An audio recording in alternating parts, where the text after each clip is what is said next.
My name is Reese, and welcome back to Reese's Species.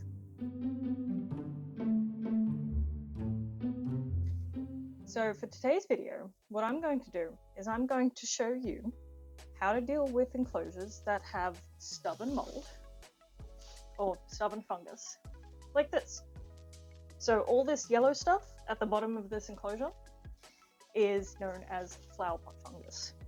And it is a fungus that grows in very moist, nutrient-rich environments. So terrariums, flower pots, hence its name, and just anywhere where it can kind of get that moisture, that nutrients, like most funguses. It's not harmful. It's not poisonous. I will still be wearing gloves when handling anything that's come into contact with it. But the main problem with it appearing in invertebrate enclosures is that springtails, your isopod springtails, your cleanup crew, they won't touch it. And it proliferates very, very quickly. So that went from just a few specks to the entire enclosure being taken over in like under a week. Thankfully, there's nothing in this enclosure. There's like maybe a few isopods in there, but nothing else. So I'm just going to show you my preferred way of dealing with your problems like that, especially this particular fungus. So I'll start by popping on some gloves. Just some gardening gloves is fine. You don't need to go all out and get like, nylon gloves or anything like that. And I'll grab just some to pop in what I'm going to take out. So I've got another camera set up so that you can see what I'm doing.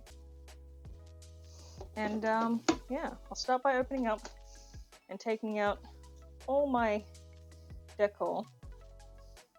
Just checking it over and making sure that the fungus hasn't invaded it.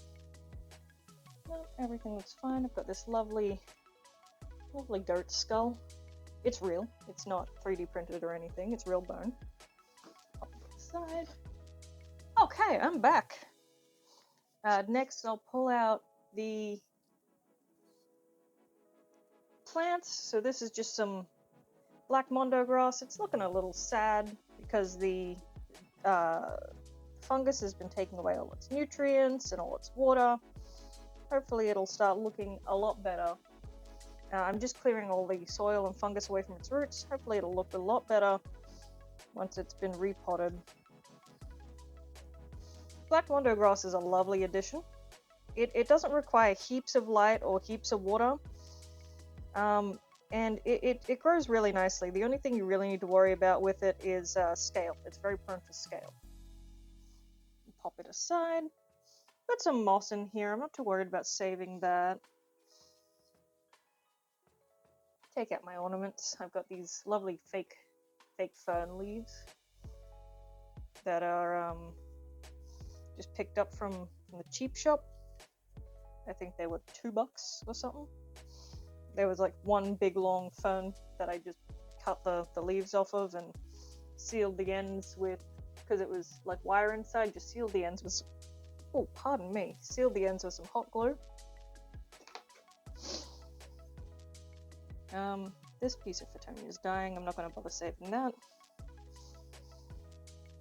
Got this lovely big ornament, big wood ornament. It's just plastic. It's not real. I'll just clear that out.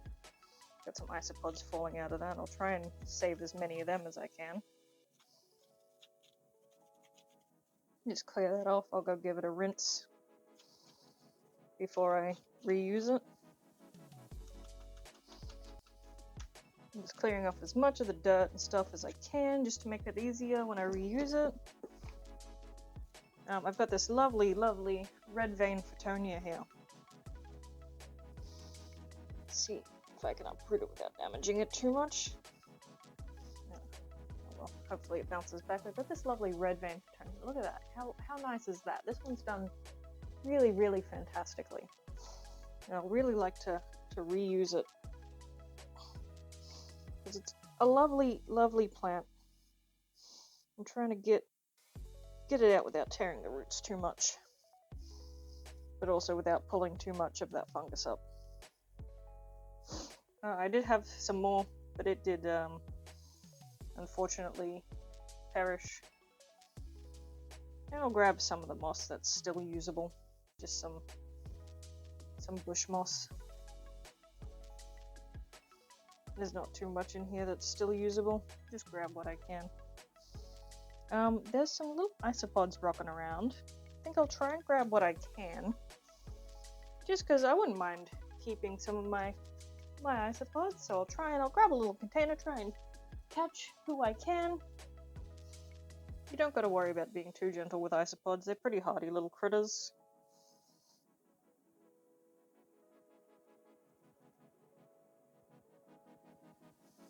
Fun fact about isopods is they are actually crustaceans. They are more closely related to crabs than they are to land insects like beetles and cockroaches. So they actually have gills instead of book lungs like most insects, and they use the moisture in the substrate to help them breathe. These particular ones that I'm fishing out now, I believe P. scaba, I believe. I could be mistaken. I'm just trying to get as many as I can. I'm not going to try and get all of them, because they do burrow, so there will be some deep down in the substrate. Oh, I've got some springtails still alive in here. That's nice to know. So springtails are little white, I'll put up a video of them. They're just little white creatures. They eat fungus and rotting, like detritus. They're excellent for cleaning up enclosures. They're non-harmful. They're just great little things to have in your bioactive enclosures. Looks like this was teeming with life. Unfortunately, I do have to tear it up though, because, well, like I said, it's not a harmful fungus, but it's just unsightly, and it will take over and kill the plants, and I just don't want that, because I did eventually want to put a scorpion in this enclosure, and I just want it to look a little nicer than being completely taken over with this horrible yellow flower pot fungus. I think I've got the majority of the larger isopods now. It looks like. Can't really see anymore. There's one. I'm a liar. I lied. I can still see a few like little baby ones running around, but that's okay, because this is all going to go out and be recycled anyway. Got the isopods that I want to save. Now, my recommendation for what to do with the soil that's been taken over by these funguses, get rid of them. So you can chuck them in a compost heap. That's what I'm going to do. This is a compostable bag. Chuck them in a compost heap. Or you can like reuse it. You can reuse what you can, but I wouldn't recommend it. Like if you see the fruiting bodies of the fungus, it means it's already taken over. I can smell it. It smells like mushrooms. But like I said, this fungus is non-harmful. That's why I'm fine not wearing a mask. For other kinds of fungus, I would recommend wearing a mask. This fungus, completely harmless. Don't eat it though. I wouldn't recommend eating any fungus that you are unfamiliar with.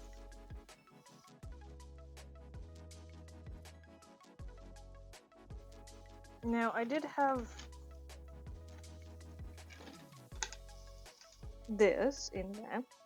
So this is just a piece of fly screen. It just separated my drainage layer, which was layer scoria, from the dirt. It's covered in fungus. I'm just going to throw it in the bin. It's fiberglass fly screen, so it can just go straight in the bin. And I wonder if this is light enough for me to just pick up the tip. Oh, yep, should be.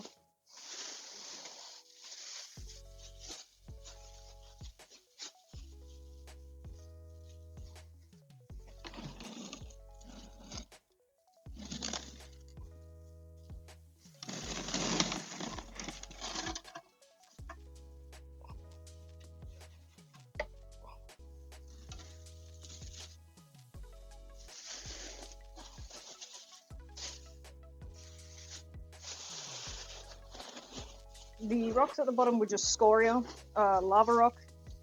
So they just help separate out moisture so that the soil doesn't get too wet.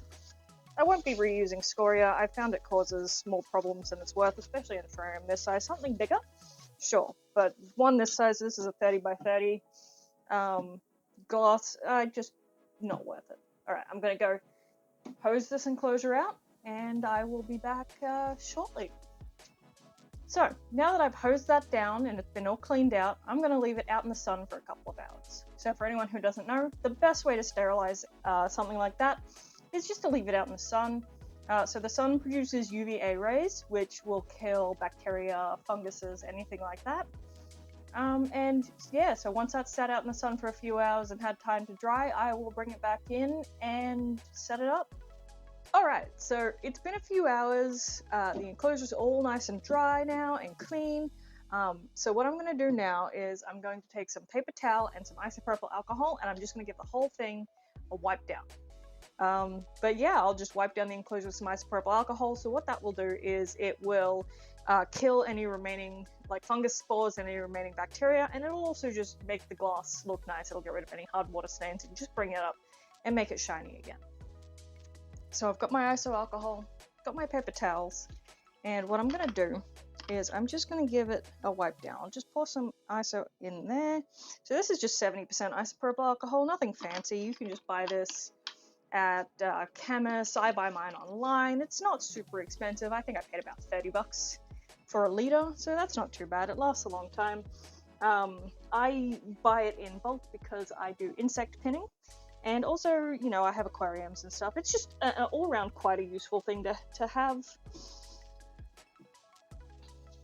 You can also buy different purities. You can buy your 99% pure, which I did used to buy. But it's just not really necessary to get something that pure unless you have specific plans for it. So the good thing about isopropyl alcohol is it gases off really nicely. It doesn't leave any residue behind, and it essentially self-dries, so it just evaporates away really, really quickly. This is kind of like a, I wouldn't say a non-toxic Windex, because it is still toxic, but a less toxic Windex, if you will. Gonna grab some more paper towels just to give this another wipe down, just to get everything dry, and then I'll start setting up.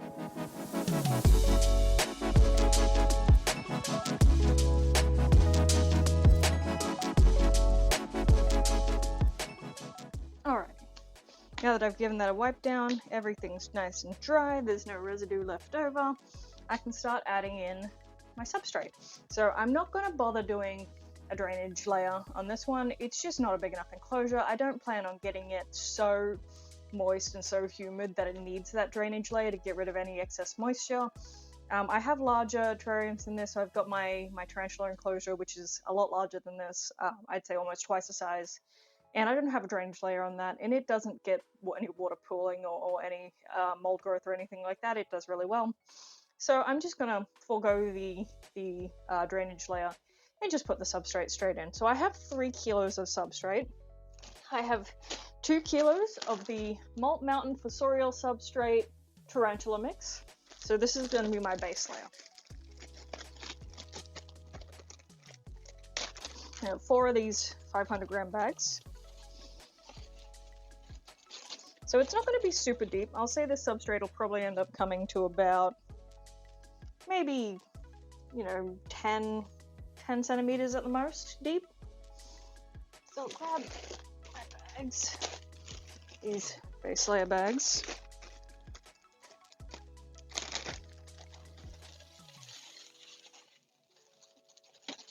So yeah, this Malt Mountain mix is really good.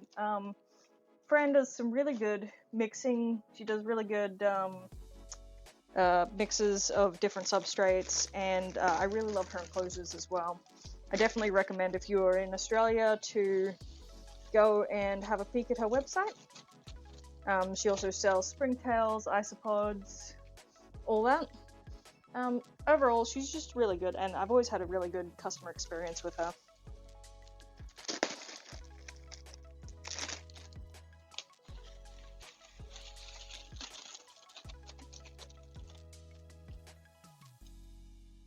I'm just going to pack it down just a little bit. It's got sphagnum moss, vermiculite.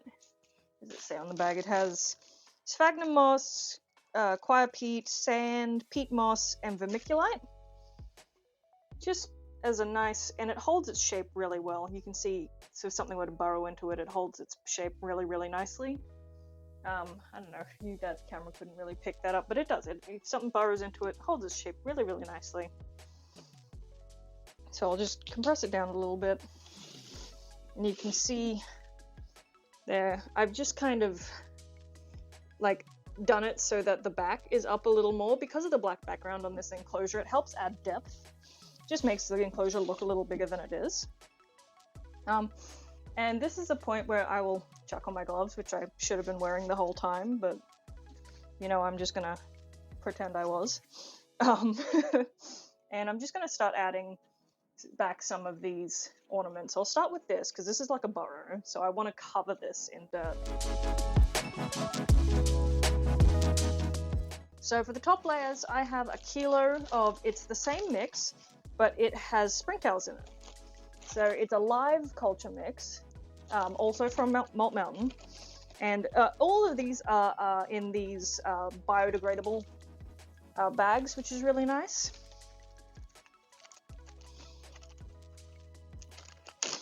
Yeah, so this is the same mix, it just has live springtails in it. Springtails are really, really good.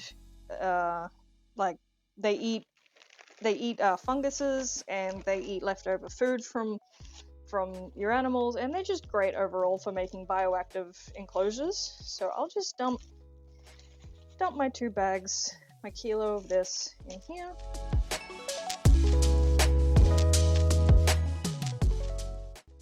So we've got that nice tunnel. We've got this lovely kind of gradient to the depth. So yeah, that's about 10, maybe 12 centimeters of substrate down in the bottom of that. If you can see there, the way I've set it up so that that kind of front ornament that creates a bit of a tunnel. And I'll go chucking my other ornaments in. I'll start with the plants. So we will start with them. I'll start with this black mondo grass, which does look a little worse for wear. Hopefully it bounces back.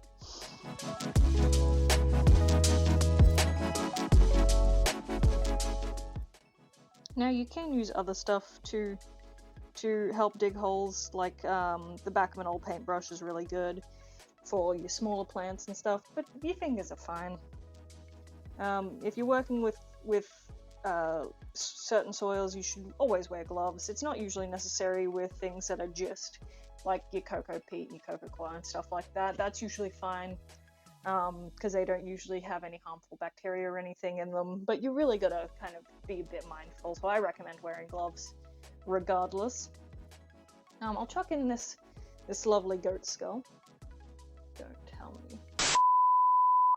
You can't really see what I've done. I'll show it up to the camera once I've completed it, but I'll chuck this in this top corner here. Maybe, yeah, like that, I think. Creates a nice kind of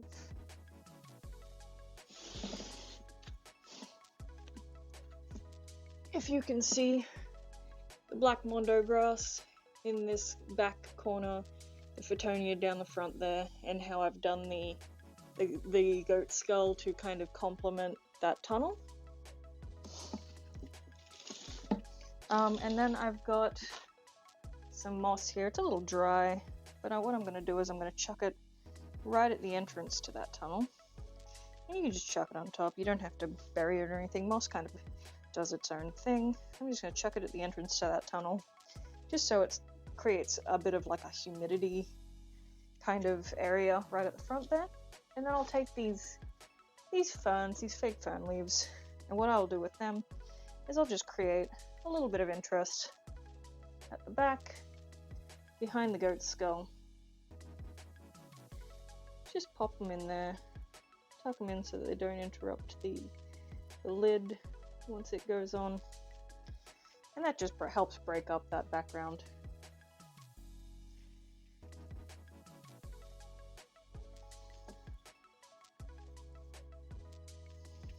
add a bit more interest to it,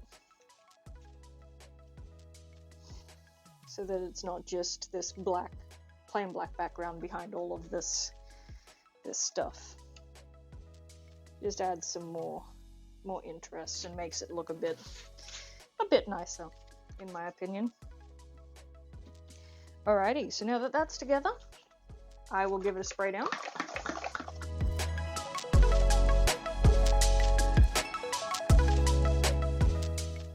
And there we have it.